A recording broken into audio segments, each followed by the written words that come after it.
Olá, eu sou o Padre Paulo, pró-reitor de pastoral aqui do Unisalesiano, e hoje a gente está aqui com a presença de Dom Tadeu, que é salesiano, bispo auxiliar de Manaus, a Monique, nossa jornalista aqui do Unisalesiano. Tudo bem? E nós vamos fazer um bate-papo com Dom Tadeu sobre vocação, mas principalmente sobre o tema do ano vocacional, que começou agora em março, termina em março do ano que vem, que foi pensado pela Conferência Episcopal dos Bispos do Brasil em comemoração aos 40 anos do primeiro ano vocacional já vivido pela Igreja aqui no Brasil, né? Aliás, são três vezes que o Brasil celebra o ano vocacional, né? Primeira vez em 83, a segunda vez em 2003 e agora 2023. 40 anos depois do primeiro, mais uma proposta de uma reflexão sobre o ano vocacional, sobre a vocação de um modo geral. Nesses meados também teve o Congresso Vocacional, né? Justamente preparando para este ano vocacional de 2023. Bem. Dom Tadeu, é interessante como quando a gente fala de refletir sobre vocação, né? Eu estava lendo alguma coisa hoje pela manhã e um ano vocacional como esse, ele tem justamente como objetivo promover essa cultura vocacional que precisa acontecer em âmbito de igreja, né? Às vezes a gente dá a impressão que todo mundo fala sobre a necessidade de vocações na igreja, principalmente quando a gente fala de vocações, a gente tenta reduzir o tema para a questão vocação religiosa, vocação sacerdotal, né? Mas a gente sabe que essa proposta de reflexão para o ano vocacional, a gente vai pensar a vocação num sentido muito mais amplo, né? Sem dúvida. A vocação hoje, sobretudo nos tempos em que nós vivemos, é aquilo que realmente ganha sentido à própria vida, né? Isto é, o que realmente eu faço com a minha vida, né? E aí você tem que perceber exatamente que você é chamado para o outro, né? Como vai dizer São João Bosco, né? O Senhor colocou-nos no mundo para os outros, né? E a sua vida ganha esse sentido à medida em que você vai respondendo através das suas qualidades aos desafios que esse mundo nos impõe, mas realmente ocupando aí o seu espaço, né? Porque cada pessoa tem o seu lugar de direito e nele expressa a sua beleza, isto é, expressa tudo aquilo que é a sua vida. Dom Tadeu, eu estava falando, nem sei se eu disse, mas Dom Tadeu é bispo auxiliar de Manaus, né? Mas foi da nossa petoria como padre, né? Salesiano. E, claro, como bispo, ele está dentro da Conferência Episcopal também. E a gente sabe que celebrar o ano vocacional é uma proposta de reflexão sobre as vocações de um modo geral, né? Sem dúvida. A gente não pode reduzir vocações, quando a gente fala de vocação, a vocações sacerdotais religiosas, né? A gente tem que falar num âmbito muito mais amplo, né? Não é simplesmente ser padre ou ser religiosa, ser religioso, né? Mas é realmente essa dimensão de que significa ser pai, ser mãe, ser família, né? Ser catequista, ser um leigo, um fiel cristão engajado, né? Ou qual que é a diferença exatamente de um profissional, de alguém que escolhe uma carreira profissional, de alguém que está envolvido na técnica, o que aquilo significa, o que dá sentido à vida dele, não é simplesmente você trabalhar nesta ou naquela determinada profissão para você ter o seu sustento, né? Mas como a pessoa vai se realizando, né, nesse projeto de sua vida. O senhor, como bispo auxiliar de Manaus e participou do Sínodo do Amazonas, eu acredito que esse tema vocação foi muito contundente nessa questão do Sínodo, né? Como assunto do Sínodo, porque a gente fala de vocações, falar de vocações numa realidade nossa aqui de São Paulo, outras, nós, graças a Deus, somos muito bem abastecidos com a presença de sacerdotes, né, etc, etc. Mas na realidade em que o senhor vive, muitas comunidades não têm a presença de um sacerdote constantemente, e aí os leigos é que entram, né? Eu acredito que o florescer de vocações leigas é muito maior, porque a necessidade exige, né? Sem dúvida. Tem determinados lugares que a igreja, ela permaneceu exatamente pela presença do catequista. homens e mulheres, sobretudo mulheres, né, que lideram a comunidade na perspectiva religiosa e fizeram esta comunidade crescer. Quando você vai fazer a visita, pela experiência de alguns missionários, eles sabiam exatamente tudo registrado, aquele está preparado, aquele precisa de mais isso, e ia informando o padre antes de eles celebrar os sacramentos, todo o processo que foi feito e organizado. E basicamente em cima da palavra de Deus, né? Porque muitas das comunidades o padre só consegue ir 3 vezes ao máximo no ano, né? Seja pela distância, seja pelo movimento das águas, né? E seja exatamente porque poucos, né? São poucos sacerdotes. Eles têm outras comunidades para atender, né? Sim. A realidade da própria cidade, né? Porque você também não pode deixar de lado a realidade da cidade, né? Você tem a presença de muitas comunidades ribeirinhas, né? E até mesmo algumas cidades menores que infelizmente não contam com a presença de um sacerdote, e uma presença que é mais esporádica, como o senhor está dizendo, né? Sim. 3 vezes por ano, 2 vezes por ano, às vezes 1 vez por ano, né? Mas o interessante é que quando o sacerdote chega nesses lugares, a gente imagina que encontra uma comunidade viva, né? Sem atuante, dúvida. que eles tocam o barco para frente, como diz o outro. Em né? relação a isso também, padre, eu vejo e tenho na minha família pessoas que se dedicam à igreja, os leigos que se dedicam, e é muito forte a vontade de filhos dessas pessoas também seguirem a mesma chamado, né, de dedicação. Eu creio que lá também deve acontecer a mesma coisa. Essas pessoas que estão fazendo um trabalho, colaborando com os padres, né? Mas os jovens também seguem a mesma linha? Sem dúvida. Dentro de casa? Tem realidades que a família toda está envolvida, né? Seja o pai, seja a mãe, seja os filhos menores, coroinhas, os filhos maiores, catequista de crisma, acompanha o grupo de jovens, ou já assumiu a liderança da comunidade, né? É bonito de ver. É bem interessante você ver quando toda a família está envolvida exatamente na comunidade. Ninguém escapa. Às vezes, Monique, a gente como padre, você escuta a reclamação de uma mãe, de um pai, fala, padre, meu filho não vem à igreja, não quer participar da missa, etc, etc, etc. A resposta que eu sempre dou, olha, continue dando o seu testemunho. Ele é muito importante. Você já plantou a semente.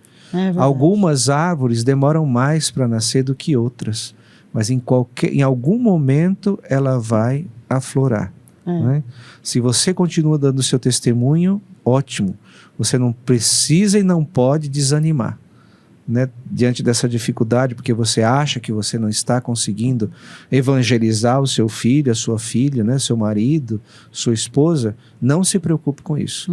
O que você tem que se preocupar é em continuar testemunhando. Isso é o mais importante. Eu acredito que você fala assim, os filhos que dão sequência ao trabalho dos pais. Eu acho que isso acontece de uma maneira um pouco até natural. Sem dúvida. Porque eles veem o exemplo, né, dos pais.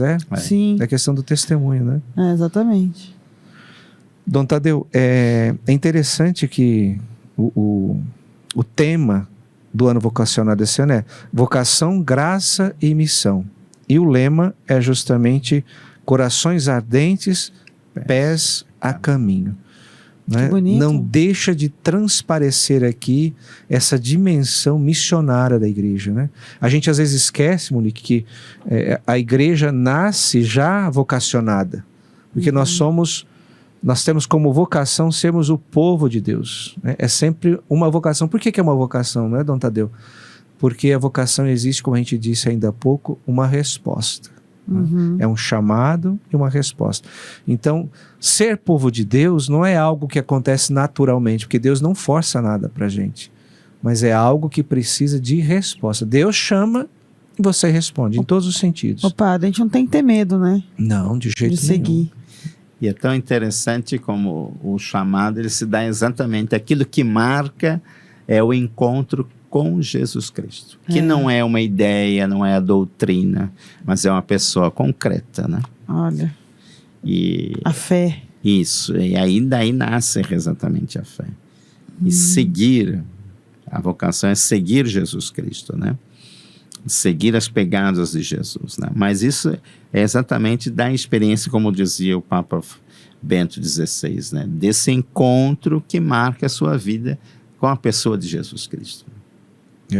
Quando a gente teve a ideia de fazer a capelinha que o senhor viu ainda há pouco, colocar aquele Cristo Pantocrator no centro da capelinha, com os dizeres, eis que faço nova todas as coisas, é justamente isso, despertar nos nossos universitários que esse encontro com Jesus é que muda a vida da gente.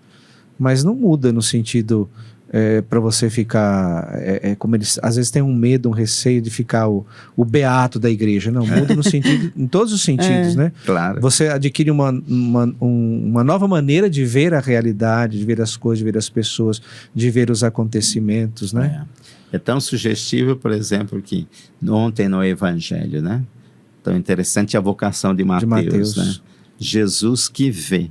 É tão importante este verbo na Sagrada Escritura, né? Esse olhar com atenção a si mesmo e a realidade que você está envolvida, né?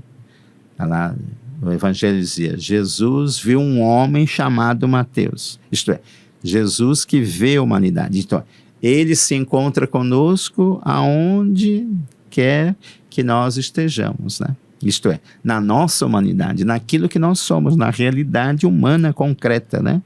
E o nome Mateus, que significa dom de Deus, isto é, cada pessoa é individualizada, cada pessoa tem o seu valor e cada pessoa realmente, se a gente olha, é sempre um dom que nos acrescenta e o que a gente tem a aprender com ela e o que realmente ela aprende com a gente também. É uma ideia que tem que ser assimilada por todos nós, viu? Porque, na verdade, às vezes quando você fala de vocação, você pensa que a pessoa já tem que ser santa, né? E o senhor tocou bem nessa questão de Mateus. O que era o Mateus? Era um cobrador de impostos. Humano. E na visão dos zelotas e dos fariseus, era um pecador. Né? E Deus olha justamente isso, como disse Dom Tadeu. Vê a pessoa na sua realidade. Não só na sua realidade social, mas na sua realidade pessoal. Interior, e aí né? ele chama. Né? Ele chama naquela realidade. É interessante a gente abordar esse assunto, porque muita gente não entende essa palavra vocação como você, o seu dia a dia, o seu futuro, o jovem, né? Às vezes a gente fala, o cavalo está passando, monta e vai. Por isso que eu falo, não podemos ter medo, mas temos que ter confiança. O Padre Paulo falou numa missa, uma celebração recente, que a gente não pode temer, né, Padre Paulo? Temos que ter confiança em Deus e aceitar as escolhas, né, que a gente faz também. Na verdade, a gente tem que, não sentir de não ter medo e tomar consciência de que, como povo de Deus, nós somos vocacionados e vocacionadas. Colocar-se a caminho, em movimento, né? E todos têm, né, essa oportunidade. Todos. Muitos acham que eu não sou ninguém, que eu não mereço ser ninguém. Não existe isso. Não. Ainda não se encontrou, mas Deus vai mostrar. Nenhum desses que foram chamados para a vocação religiosa, vamos dizer assim, a gente não quer ser reducionista, né? Sim. Mas também nenhum desses leigos que hoje ocupam aí os diversos ministérios da igreja, a gente não tem que pensar que todos eles são santos, né? Todos estão em busca da santidade, mas cada um com suas fragilidades, com seus defeitos, e nesse sentido, da mesma forma como Jesus foi misericordioso com Mateus, a gente também tem que ser misericordioso. Né? Uns com os outros. Né? Bem isso. Nós não podemos exigir do outro uma perfeição de vida para poder ocupar um determinado trabalho, um determinado serviço na igreja. Não é na sua fragilidade que você se coloca à disposição. Né? E só vai agir de misericórdia quem é humano. Quem vive a sua humanidade. Exatamente. Né? Eu acredito que se a gente olhar as diversas vocações na Bíblia, no Antigo Testamento, Novo Testamento, a gente se depara com todas essas realidades. Né? Sem dúvida. A gente começa com a vocação lá de Moisés, né? Abraão e outros, tantos outros, né? Profetas, né? Mas a Moisés falou, mas eu sou gago, eu não sei nem falar, né? Eu não consigo falar. Quer dizer, ele tinha uma fragilidade física, mas nem por isso Deus deixou de utilizá-lo, né? Não no sentido de que você seja um objeto nas mãos de Deus. A gente pode pensar num sentido muito espiritual isso, né? Ser um objeto nas mãos de Deus. Mas é no sentido de que você não tem que ter medo da sua fragilidade, né? Da sua humanidade, para se colocar à disposição, para se colocar a serviço. Eu acho que o senhor se depara muito com essa realidade lá no seu trabalho, né? Sem dúvida, nós temos essa perspectiva de você desafiar sempre a pessoa, né? Porque às vezes a pessoa se sente assim tão limitada ou fragilizada por N situações ou pela experiência que viveu e às vezes paralisa em dar uma resposta, né? Eu sempre tenho dito aos jovens, desafiado aos jovens, você vá, faça a experiência, né? Entre em contato, aprofunde, né? Na Crisma eu sempre faço essa pergunta, né? E aí, vai ser padre ou vai casar? Ou então, você vai ser irmã ou vai casar? São 2 caminhos. Mas só uma vez, só existem essas 2 possibilidades? Já questiona. Você não. Existem outras possibilidades, mas essa é aquela que agora estão mais em evidência, né? Você vai construir uma família, né? Ou você vai dedicar a sua vida para a comunidade em si, né? E nas respostas dos jovens, alguns se sentem desafiados. Não, eu nunca pensei nisso, né? Nunca vi essa possibilidade, né? Sim. E a partir disso, né? Outra expectativa que me surpreende, você, não, mas eu vou casar, sim. Mas você está namorando? Tô, sim. Ela está aqui atrás, né? Ou ele está aqui atrás, né? Tá junto. Mas é interessante pensar assim, tem que pensar assim e às vezes não se pensa nisso, que a própria formação da família é uma vocação, né? Sim. Exatamente. É uma vocação. E é também uma missão, porque ser pai é uma missão, ser mãe é uma missão, ser filho e filha também é uma outra missão, né? Então, é por isso que eu falei, a gente não imagina que como cristão a gente já é vocacionado e vocacionado, né? Porque, como eu falei, vocação ligada a chamado. Então, você é chamado a amar a Deus, você é chamado a seguir Jesus Cristo e você é chamado a se colocar a serviço do outro, né? Então, a nossa vida cristã é vocacional, em todos os sentidos. Sem dúvida. E parte exatamente desse crer, né? Que você vai dar a sua resposta a partir daquilo que você é.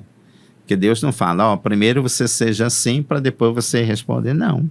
Você vai responder como você está e como você é, com a pessoa que você é, né?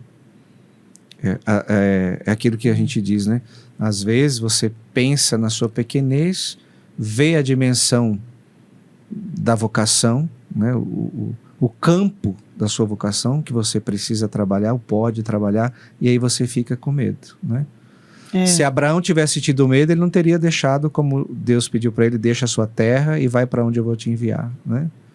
Moisés também não teria deixado a sua vida tranquila lá junto do seu sogro, da sua esposa, do seu filho, para realizar a missão para a qual ele estava sendo destinado, né? Então a gente não pode ter medo. Na verdade, a gente tem que ter, ao mesmo tempo, fé, esperança, que se traduz também em confiança, não é isso, Dom Tadeu? É uma relação mútua mesmo. Deus carrega a gente no colo mesmo. Algumas situações que a gente é chamado e vai, a gente sabe que Ele está ali com a gente. Não, com certeza, com certeza. Bem pertinho. Não nos abandona. Nunca, não. Dom Tadeu, nessas reflexões todas que vocês como bispos certamente fizeram para preparar esse ano vocacional, até em âmbito de conferência episcopal, certamente saiu essa reflexão sobre a questão das famílias, né? A família é o primeiro berço das vocações. E lembrando que quando eu estou falando de vocação, eu estou falando de todas as vocações, no sentido muito amplo, né? Sim. Antigamente a gente escutava as famílias que rezavam pelas vocações, e as famílias que se sentiam felizes por ter um filho vocacionado, uma filha vocacionada, e as famílias que eram felizes também se sentiam felizes porque vendo os seus filhos, como disse a Monique ainda há pouco, dando continuidade ao trabalho dentro da comunidade, assumindo ministérios próprios dos leigos, né? E hoje, esse ano vocacional, ele tá justamente chamando a atenção para esse aspecto, né? A oração vocacional dentro da família, né? Que precisa acontecer. Às vezes as pessoas reclamam porque não tem padre para isso, não tem padre para aquilo, né? Mas elas esquecem que essa preocupação não pode ser somente da estrutura hierárquica da igreja, mas tem que ser uma preocupação de toda a igreja, né? A questão vocacional. Não sei como foi essa reflexão dentro da conferência. E ela parte exatamente do valor daquilo que é a oração para todos nós, né?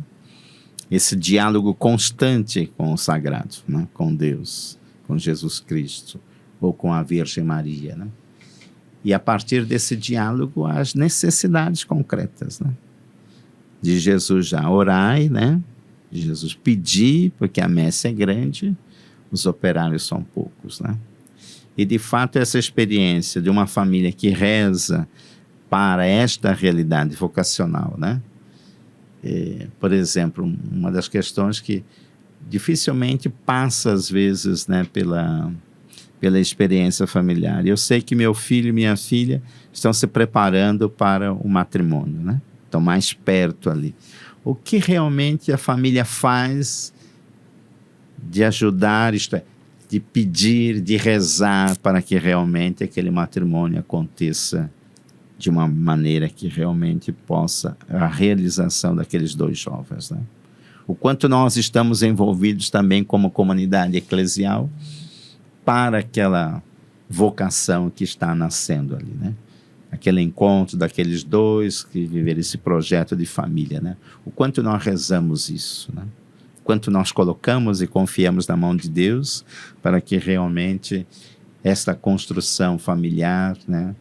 Esta nova família que nasce realmente possa ter toda a graça possível e eles perseverarem nessa vocação, né? Então a realidade para a vida de oração que se torna concreto, né? Rezar sobre a nossa realidade, sobre as nossas necessidades concretas daquilo que realmente constitui o nosso ser eclesial, né? Nossa experiência concreta de sermos igreja, né? E isso parte exatamente para a vivência das vocações, né? E isso de uma maneira ampla, né? O quanto nós conseguimos rezar, por exemplo, para os jovens ao entrar na universidade. Quais as escolhas a serem feitas, né? Quanto nós conseguimos rezar isso, né? A escolha como realização, né? Que muito pouca gente pensa nisso, né? A realização vocacional, né? A realização profissional. Às vezes a pessoa escolhe um curso universitário, mas no sentido resposta financeira. Atender uma vontade também, né? E isso vai trazer financeiramente como retorno, também, né? Sim. Outro dia eu escutei de um jovem, o padre, eu penso a minha realidade universitária como um investimento. E é verdade. A família está investindo naquele jovem, né? No seu filho, na sua filha. É um investimento. Porque ele disse assim, eu tenho medo de não dar uma resposta adequada àquilo que meus pais esperam de mim. Pois é. No meu trabalho, quando eu terminar a minha universidade. Eu disse, não se preocupe com isso. As coisas vão acontecer naturalmente, né?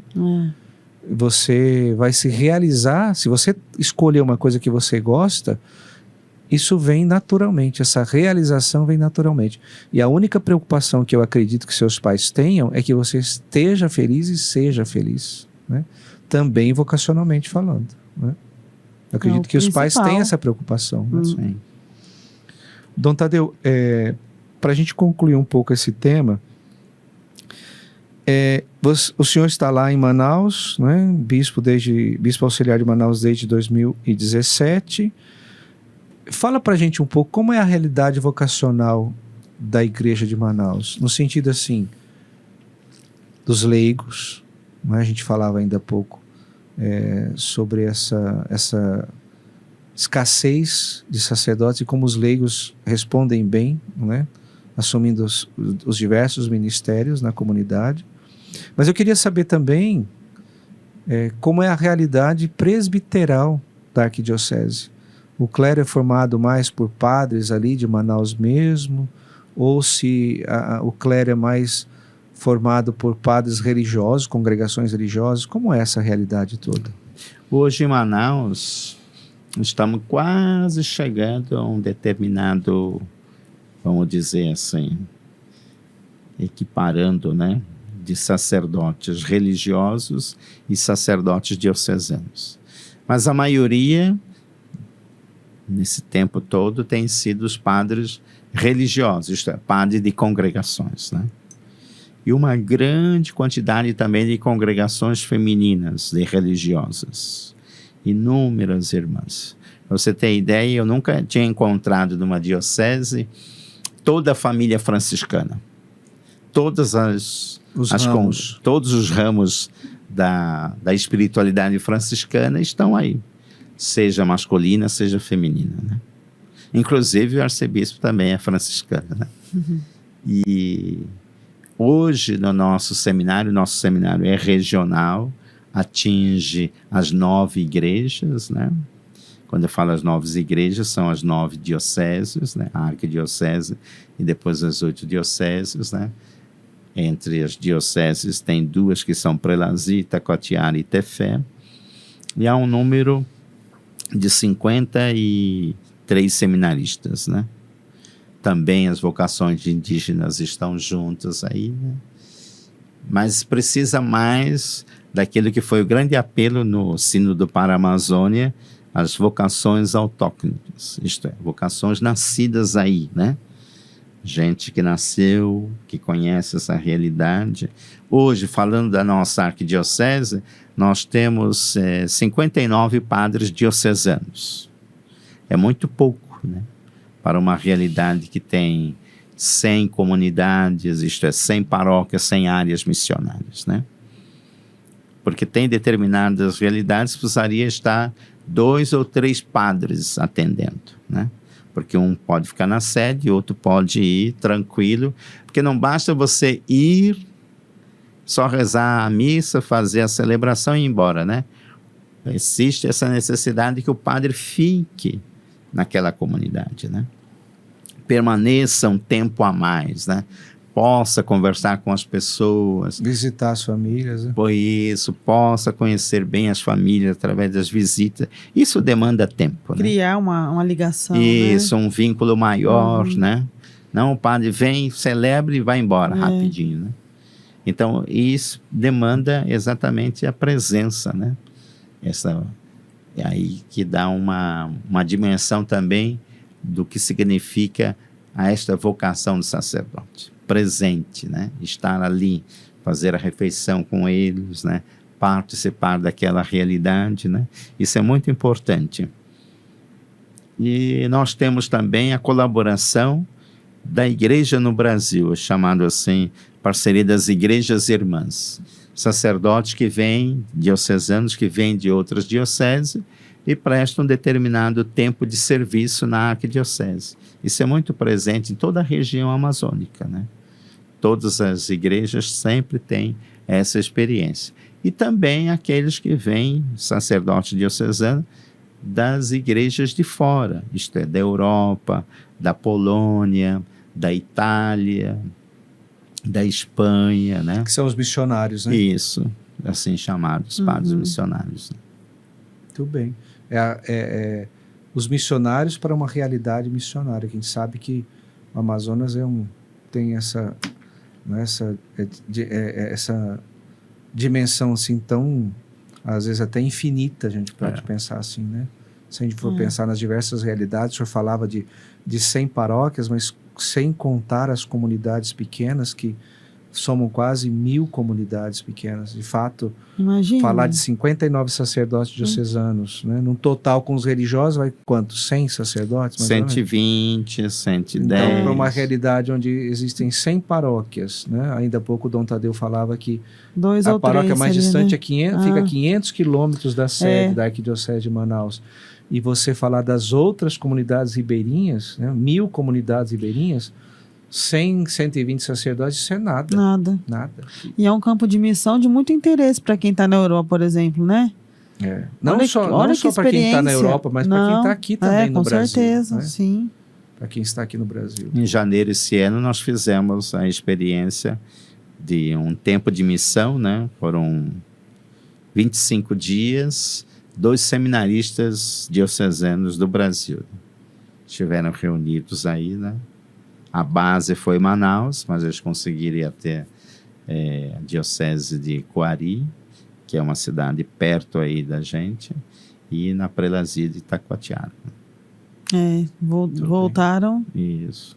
cheios de... Mais de 100 seminaristas do Brasil todo. Né? Mais de Nossa. 100. É. Nossa, que legal. E certamente em algum deles ficou essa plantinha, né? Claro, Essa sementinha semeada ali para dizer, daqui a Plantou. pouco você volta como sacerdote para Sim. trabalhar aqui na nossa realidade. Hoje você veio como seminarista, daqui a pouco você vem como sacerdote. Nós já temos agora com a Igreja Irmã de Ribeirão Preto, né? Todos os seminaristas passam 2 períodos de férias aí na Amazônia. É um em projeto Manaus. já. Já é um projeto. Legal. E agora já recebemos por 2 vezes seminaristas que passaram por essa experiência, que agora são sacerdotes e que assumiram a paróquia lá. Legal, olha. Uma bagagem boa. O senhor estava dizendo ainda há pouco que as lideranças, a maior parte dela é formada por mulheres. Sim, né? a liderança igreja. feminina A ela liderança é muito grande. forte mesmo. Mas eu acredito que muitos leigos, homens que assumem suas funções nas diversas comunidades, essas comunidades pequenas, que ainda há pouco a gente falava, eles, no seu limite ministerial, eles agem quase como... Ou seja, eles exercem bem o seu ministério sacerdotal do sacerdócio comum dos fiéis. Né? Sim, sim. Uma outra realidade que a gente não pode passar desapercebida é o diaconato permanente na nossa igreja. Hoje são mais diáconos permanentes do que sacerdotes. Nossa, Né? que bom. Isto é, homens casados que exercem esse ministério, né? Olha. Que estão à frente das comunidades, né? Que realmente participam e às vezes até a gente percebe também o encantamento das esposas no trabalho em conjunto com o seu esposo ali que é ordenado, né? E, Dom Tadeu, essa realidade do diaconato permanente, é claro que é mais forte em Manaus, porque a cidade é maior, né?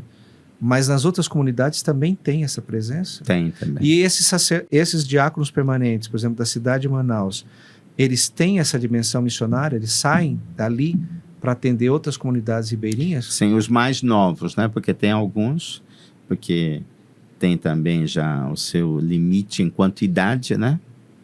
Mas os mais novos têm saído, têm feito essa experiência de acompanhar, né? E vai junto a esposa, às vezes também vai junto os próprios filhos, né? Interessante. isso. Servindo de exemplo.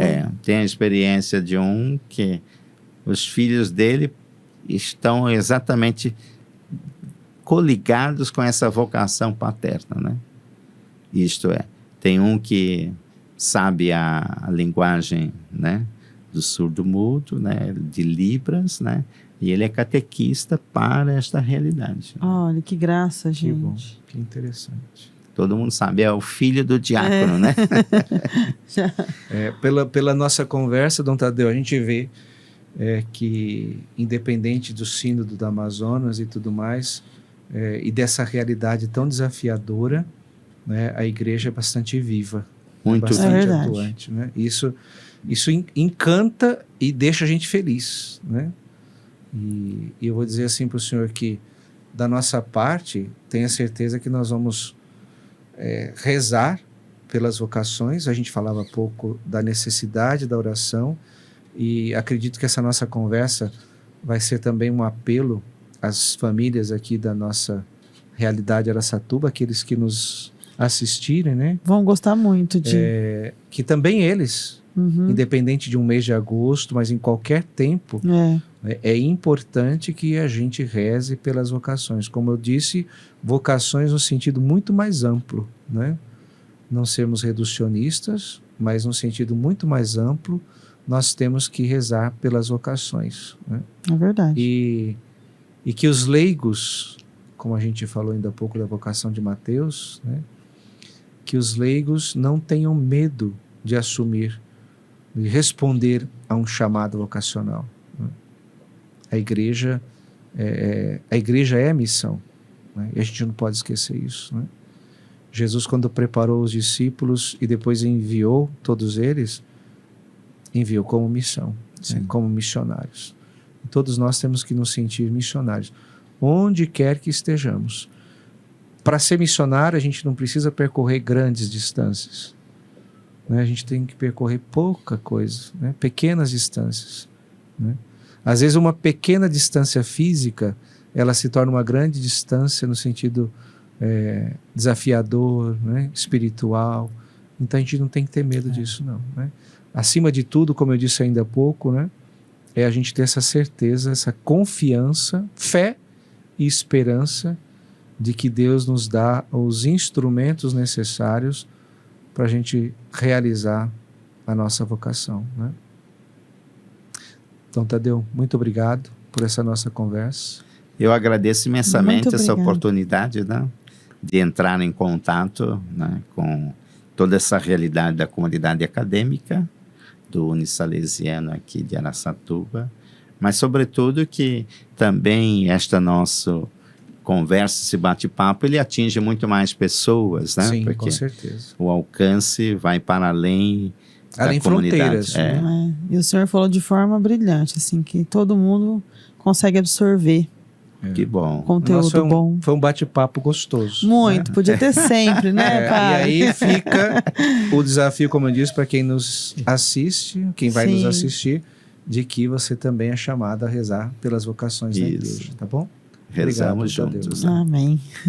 O senhor pode encerrar dando uma bênção para a gente? Sim, vamos invocar a bênção sobre a proteção de Nossa Senhora Auxiliadora. A nossa proteção está no nome do Senhor, Que fez o céu e a terra. Ave Maria, Cheia de Cheia de graça, graça, o o Senhor é convosco. Bendita sois vós entre as mulheres, bendito é o fruto do vosso ventre, Jesus. Santa Maria, Mãe de Deus, rogai por nós, pecadores, agora e na hora de nossa morte. Amém. Amém. debaixo de vossa proteção, nos refugiamos, ó Santa Mãe de Deus. Não desprezeis as nossas súplicas em nossas necessidades, mas livrai-nos sempre de todos os perigos, ó Virgem gloriosa e bendita. Maria, auxiliadora dos cristãos, rogai por nós. Ouvi, Senhor, a nossa oração. E chegue a vós o meu clamor. O Senhor esteja convosco. Ele está no meio de nós. Oremos. Ó Deus, que pela intervenção do Espírito Santo vos dignastes preparar o corpo e a alma da gloriosa Virgem Mãe Maria para a digna morada do vosso Filho. Fazei que sejamos livres da morte eterna e dos males que nos rodeiam, pela intercessão daquela cuja lembrança nos alegra. Por Cristo nosso Senhor. Amém. Amém. Desça sobre vós, sobre vossas famílias, a bênção do Deus Todo-Poderoso, Pai, Filho e Espírito Santo. Amém. Obrigado, Dom Tadeu, por ter contado com a sua presença aqui com a gente. Obrigado, hein? Um grande abraço. Obrigada.